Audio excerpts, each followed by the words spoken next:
સુરત શહેરના એન્ટ્રન્સ ગણાતા એવા કામરેજ 4 રસ્તા પાસે રિક્ષા બાદ હવે લક્ઝરી બસનું ભારણ જોવા મળી રહ્યું છે, ત્યારે પોલીસે કાર્યવાહી હાથ ધરી 40 જેટલી બસોને મેમો ફટકાર્યો હતો।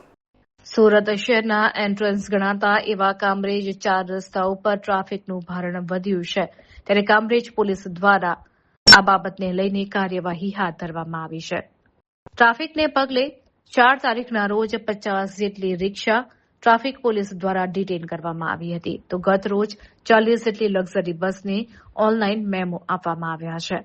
કામરેજ પોલીસ તરીકે પીઆઈ આરબી ગોજિયાએ ચાર્જ સંભાળતા જ એક્શન મોડમાં આવી ગયા છે અને ટ્રાફિકના ભારણને દૂર કરવાની કાર્યવાહી હાથ ધરવામાં આવી રહી છે।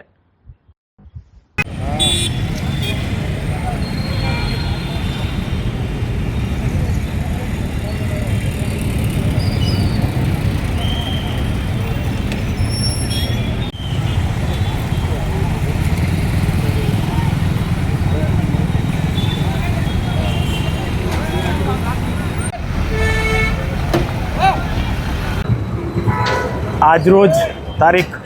6 એપ્રિલ 2026ના રોજ કામરેજ પોલીસ દ્વારા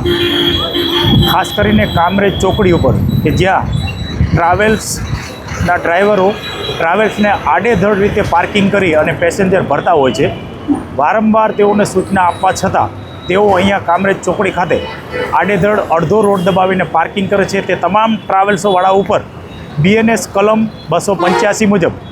ગુનો દાખલ લગભગ 25 ગુના દાખલ કરેલ છે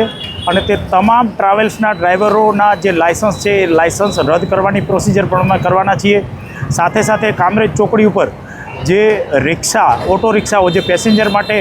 એ લોકો પણ આડેધડ રીતે અહીંયા પાર્કિંગ કરે છે, તે તમામ રિક્ષા લગભગ 70 જેટલી રિક્ષાઓને ડિટેન કરેલ છે। એ તમામ રિક્ષા અને ટ્રાવેલ્સવાળાને અત્રેથી કામરેજ પોલીસ દ્વારા કડક સંદેશ આપવામાં આવે છે કે હવે પછીથી કામરેજ ચોકડી ઉપર મહેરબાની કરી અને રિક્ષા કે ટ્રાવેલ્સ